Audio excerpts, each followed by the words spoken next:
বাংলার ইতিহাসে এমন কিছু স্থাপনা আছে যেগুলো শুধু ইট পাথরের দেয়াল না, বরং লুকিয়ে আছে শত বছরের গল্প, যুদ্ধ আর রহস্য। আজ আমরা দাঁড়িয়ে আছি ইদ্দাকপুর কেল্লার সামনে, একটি দুর্গ যা একসময় রক্ষা করত পুরো ঢাকাকে। সময়টা 1660 খ্রিস্টাব্দ।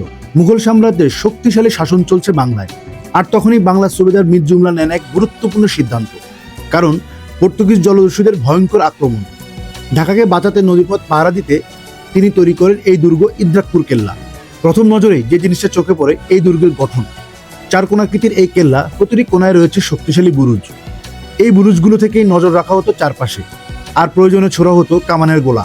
দেয়ালের দিকে একটু ভালো করে তাকালে দেখতে পাবেন অসংখ্য ছোট ছোট চতুষ্কোণ ফোকর। এগুলো কিন্তু সাধারণ গর্ত না, এই ফোকর দিয়েই শত্রুদের দিকে ছোড়া হতো গোলা।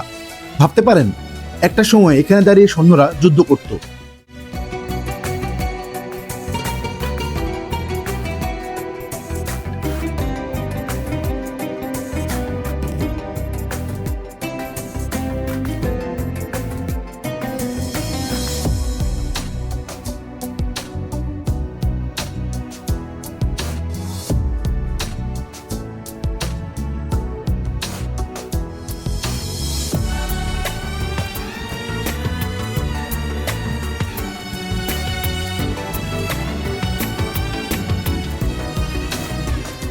কিন্তু এই কেল্লার সবচেয়ে রহস্যময় অংশ হলো এই উঁচু গোলাকার মঞ্চ। এই মঞ্চে উঠে দূর থেকে শত্রুকে পর্যবেক্ষণ করা হতো এবং এখান থেকেই পরিচালিত হতো গোলাবর্ষণ।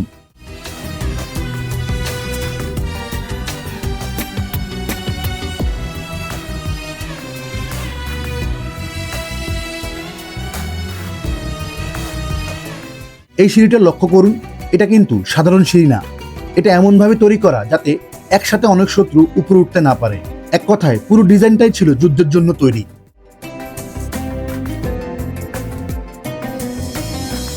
আর এখানেই শেষ না, এই কেল্লার ভেতরে আছে একটি গোপন অস্ত্র ভান্ডার।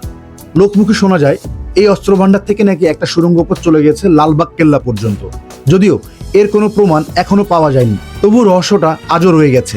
বর্তমানে এই কেল্লার ভেতরে রয়েছে একটি জাদুঘর, যেখানে সাজিয়ে রাখা হয়েছে মুঘল সাম্রাজ্যের নানা নিদর্শন।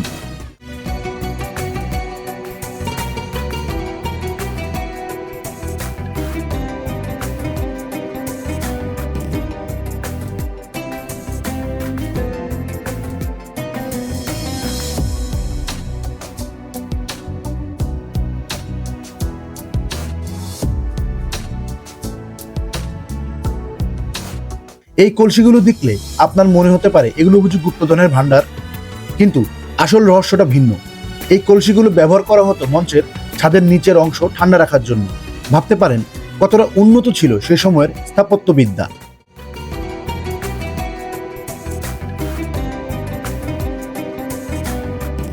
ইদ্দাকপুর কেল্লা শুধু একটা দুর্গ না, এটা আমাদের ইতিহাসের এক জীবন্ত সাক্ষী, যেখানে প্রতিটি ইট বলছে যুদ্ধের গল্প, প্রতিটি দেয়াল ধরে রেখেছে অতীতের নিঃশ্বাস।